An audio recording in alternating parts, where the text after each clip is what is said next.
ظن العراقي جراح نصار أن حياته ستتغير إلى الأفضل، وأن المصاعب التي يواجهها يوميا من ضنك العيش ستنتهي لمجرد فوزه بالميدالية الذهبية في بطولة العالم لألعاب القوى التي أقيمت مؤخرا في الدوحة بمشاركة أكثر من 100 دولة و1000 لاعب. It's over 10, but it won't improve on his current mark of 10.66. In this final. Oh, he's absolutely delighted because he's got an Asian record and is in the lead. 10 meters 66 for Gareth Tanayash.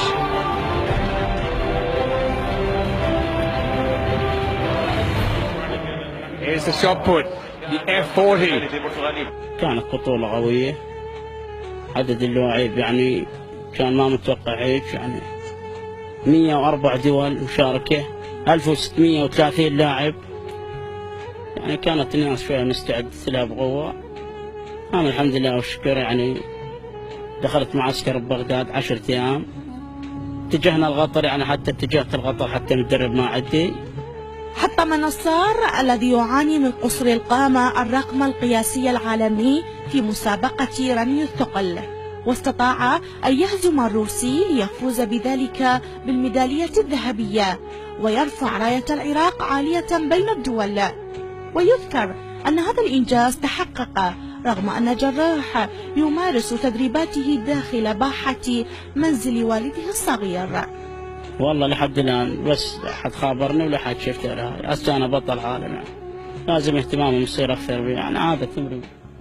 يعني أنا تأهلت للبرازيل، يعني أريد شوية ملعب، أرضية، اهتمام، تكريم زين شوية يحفزني، وأنا حالتي تعبان، حتى البسطية عزلت.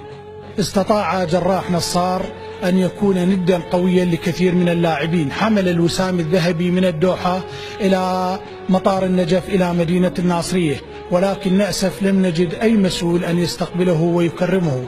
بعد أن حقق أحد أحلام العراق برفع راية الله أكبر عالية بين المحافل العالمية، إلا أن بلده لم يحقق حلمه البسيط بعد، والمتمثل في إيجاد وظيفة تكفل له العيش الكريم مع عائلته ليشعر أنه بطل رياضي قومي وملك الرياضة في العراق.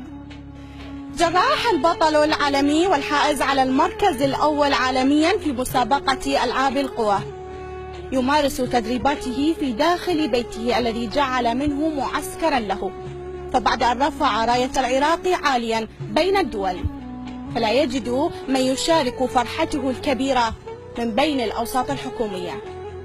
مروة الشمري، قناة بلادي، الناصرية.